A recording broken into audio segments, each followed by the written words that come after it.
So here's the thing, what if I told you there's a Porsche sports car out there that's manual, rear wheel drive, narrow bodied, comes with 918 seats, and weight wise is a smidgen over 1,300 kilos, which is pretty light by modern standards, for £50,000, give or take. Well, it's the 718 Cayman T. And I have to say, a couple of minutes into my drive, I am already loving it, and it's exactly why I love this job, which these days involves going on the Nineworks marketplace, which is full of quality dealer-only stock from reputable outlets, backed by comprehensive warranties of at least 6 months, so it should instill confidence, and picking out cars that are of interest to me and what I hope is of interest to you. For me, historically, it's only been 911s on my radar. It was because of my job as editor of T911 magazine. I didn't really look outside of the 911 stable, but Nineworks has definitely opened the blinkers, I guess, and enabled me to look at sports cars elsewhere within the Porsche. I've done it again. Look at sports cars elsewhere within the Porsche stable. And it just throws up gems like this, the 718 Cayman T. Yes, the 911 year on year improves and evolves the game, but I do think there's one massive caveat, and that's that it robs the driver of the feel, the connection that I think really most of us are after in our sports car experience. And that, to my mind, is where the mid-engine 718 platform comes into its own. The Cayman and Boxster, lightweight, small on the road, and nimble.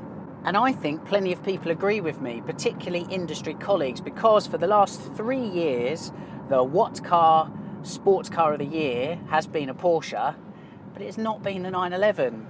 It's been the Cayman GTS.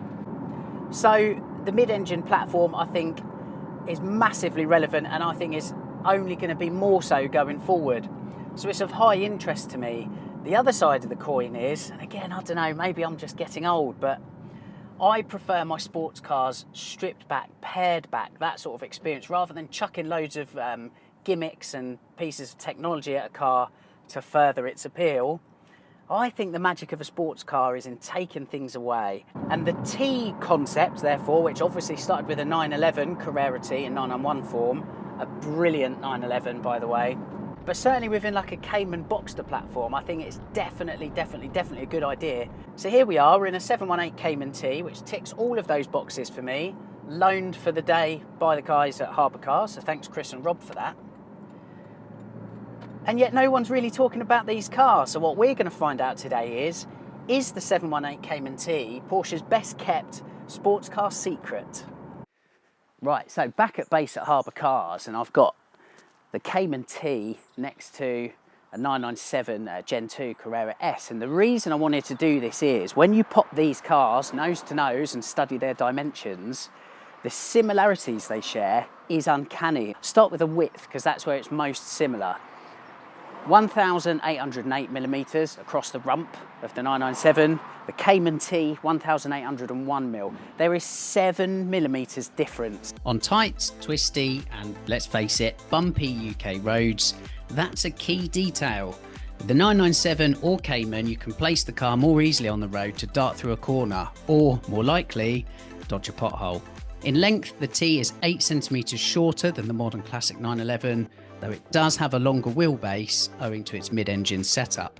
As for power to weight, the 718T's 300 horsepower and 1350 kilo mass with the manual gearbox puts it pretty much on par with the lightest water-cooled 911 in the 996 Carrera.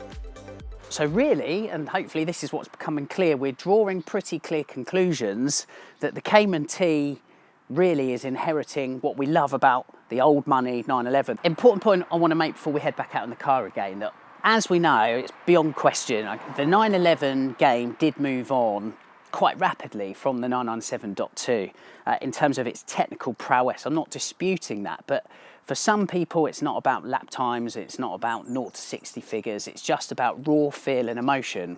So if you're perhaps more of an old school purist persuasion,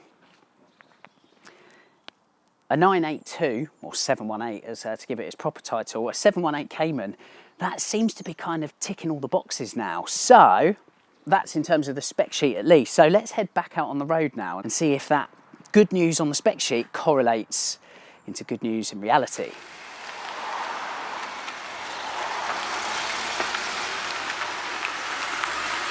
I have to say, I think it's a pretty good crossover from 911 to Cayman for the T layout. And if you don't know what the T concept is all about, it's basically the entry-level or base model with a little bit of added focus, particularly with the driver in mind, the lightest possible entry-level car. And I think it's done it really well. So it's taken the base 718 Cayman, so that has a 2-litre flat-4 turbocharged engine producing 300 horsepower, gives it a manual gearbox, crucially the Sport PASM chassis, so that's minus 20mm over stock, which you can't get on the base 718. And then thrown a few goodies into the mix that help just elevate the performance of the car, but really the feel for the driver, and that's active dynamic engine mounts, sport chrono package with sports exhaust, a shorter shift, which is the shifter itself, and just elevates that base car in the right way to make it a fun and engaging car on the public road. Let's pop it in sport, so hopefully we can hear a bit more.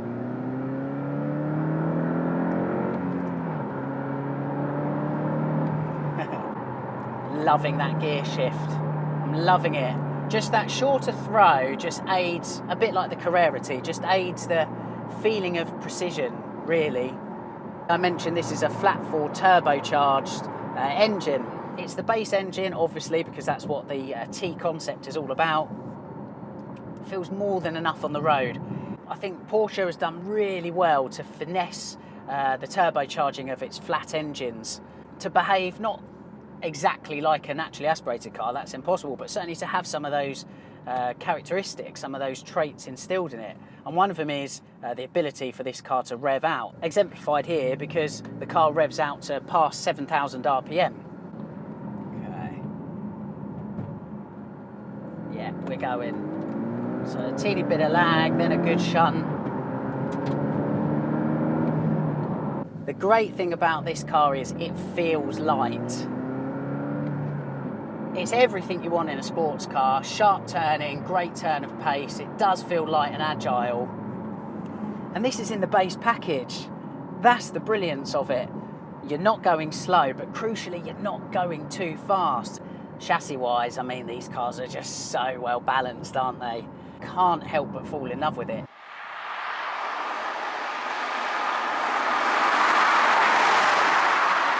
The biggest criticism, I think, for the 2-litre cars such as this is noise. When I first drove the 718 platform when they came out in 2018, yeah, I was pretty vocal in my dislike for how these cars sound. But actually, I don't mind it, particularly in sports mode as here. It doesn't sound like a flat 6. I'm not expecting it to sound like a flat 6 anymore because I understand where this car sits. But actually, I think the flat 4 feeds into the charm of the T. Basic spec, great chassis dynamically. I probably wouldn't want a flat 6 in the T, if I'm honest. And I never thought I'd say that at any point in my life. But again, I think it's fine to change your opinions, particularly as, under the march of time, you know, things change at Porsche as well. 6 years ago, the mid-engine platform wasn't looking at going all electric, whereas now, you know, the replacement of this car will be entirely EV. And that does change the script for me slightly. I think this is where cars like this will be more revered going forward, especially by the driving enthusiast.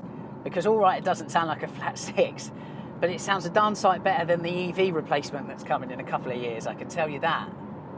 The other thing from an ownership point of view that I think is a massive win on these cars generally, but what I really like here is I'm not surrounded by technology. In the 992, sometimes it can feel like piloting the Starship Enterprise. Too many screens, too much digitisation.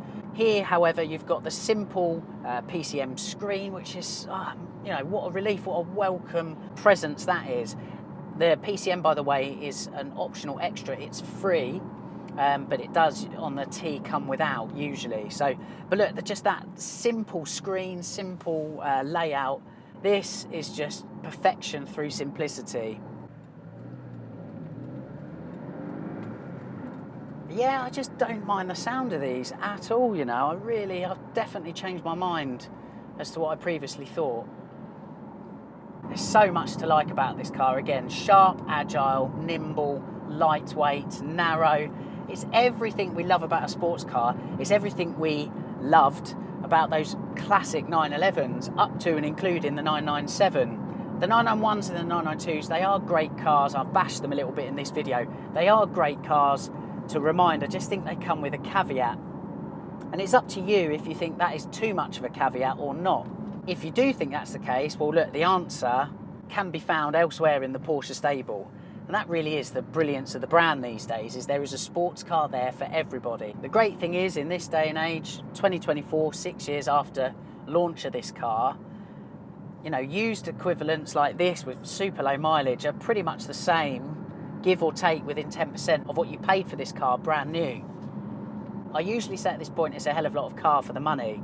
Well, where we're stripping back with the T, that's not necessarily the case, so I'm going to say it's a hell of a lot of fun for the money. Haha, lovely. Super agile in the corner, so well balanced. Whew!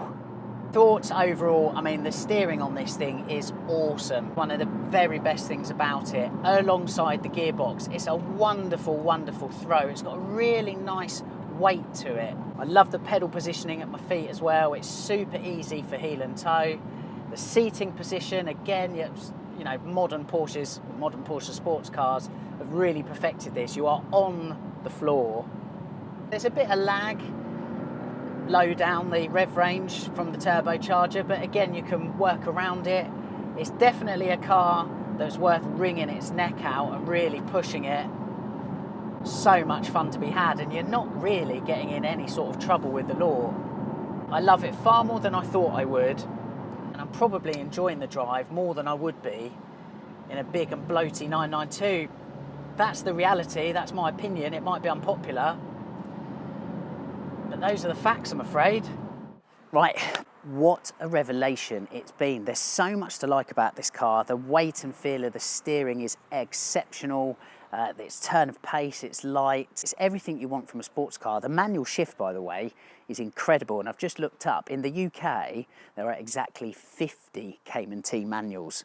These things are rare, and yet, nobody's talking about them. I've never had anybody come up to me and say that they're speccing or buying a Cayman T or even thinking about one.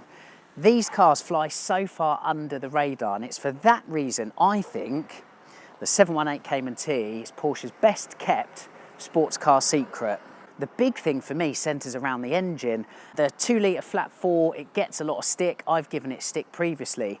I actually think it suits the T platform perfectly because it's a pared back sports car that encourages you to wring its neck. And this engine suits exactly that. Now, don't get me wrong, there are many fabulous models in that mid-engine Cayman Boxster lineup, 981 and 718 and 987. That people don't really talk about enough. They don't have their day in the sun as much as any sort of 911 equivalent. However, for example, we all know that the 981 GTS is a phenomenal car. That's kind of well known. However, the Cayman T, just nobody's talking about. And I hope that changes. I guess if you've not tried the platform before, give it a try. I think if you enjoy your sports cars in the most traditional and purist way, I'm not really sure there's a lot right now that will beat it. Certainly for the money at around £50,000, not too far off what it was when new. So the message is, yes, I think it is Porsche's best kept sports car secret. And the other side of it is, if you haven't yet tried it, I really do encourage you to do so. Your head might be turned as much as mine has today at Harbour Cars. Thanks very much as always for watching, and we'll see you again soon.